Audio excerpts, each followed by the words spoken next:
Okay, a place along the way, family. It is Psalm 9 day. All right, Psalm 9, book 1. It is called Prayer and Thanksgiving for the Lord's Righteous Judgments. To the chief musician, to the tune of Death of the Sun. Couldn't see it. S-O-N, a Psalm of David. Do you ever wonder what those songs sounded like the death of the sun? S-O-N. I'm curious. Okay, verse 1. I will praise you, O Lord, with my whole heart. I will tell of all your marvelous works. I will be glad and rejoice in you. I will sing praise to your name, O Most High.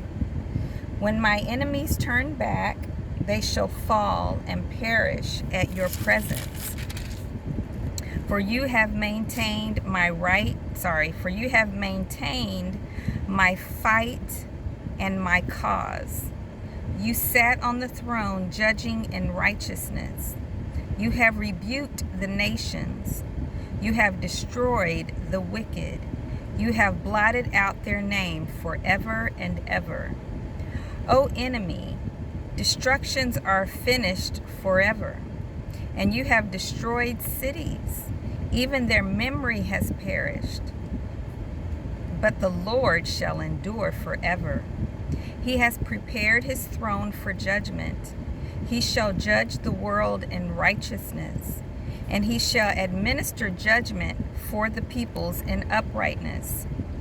The Lord also will be a refuge for the oppressed, a refuge in times of trouble. And those who know your name will put their trust in you. For you, Lord, have not forsaken those who seek you. Sing praises to the Lord who dwells in Zion. Declare his deeds among the people. When he avenges blood, he remembers them. He does not forget the cry of the humble. Have mercy on me, O Lord. Consider my trouble from those who hate me. You who lift me up from the gates of death, that I may tell of all your praise in the gates of the daughter of Zion. I will rejoice in your salvation.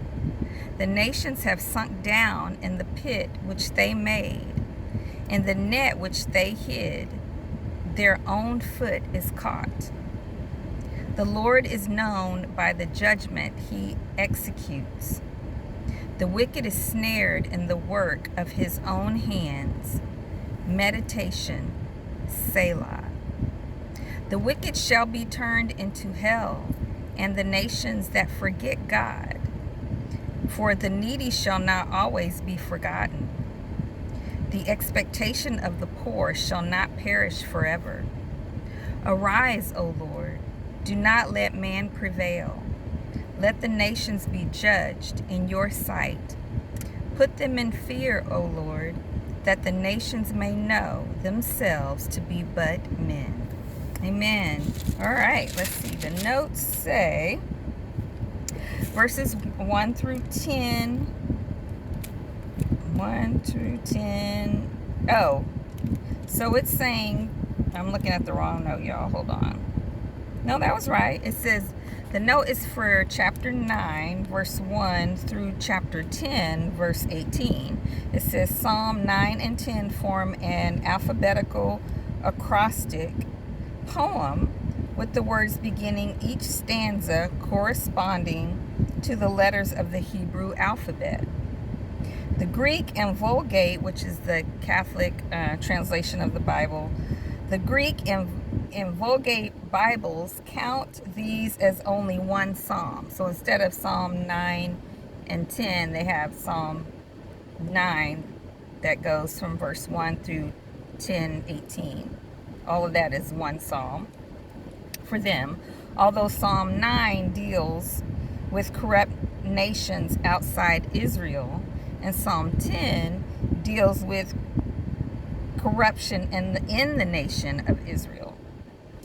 Verse 3, perish. Judgment on wicked nations has occurred throughout Israel's history and will culminate in the final judgment day. See note on Obadiah 15. Verse 5, to have the family name or tribal name lost to succeeding generations was considered by ancient cultures to be a horrible event. Its preservation was highly guarded. Verse 8, judge. This is understood by Paul on the Arapagua or Mars Hill in Acts 17:31. We have to look that up and see what that is about. Okay, in the verse 10 it says name is a poetic symbol for the total person and personality it represents. Here it stands for the reliable character of God. Verses 13 and 14 says gates were the public gathering places of ancient times, both of the living and the dead. The two gates are vividly contrasted here.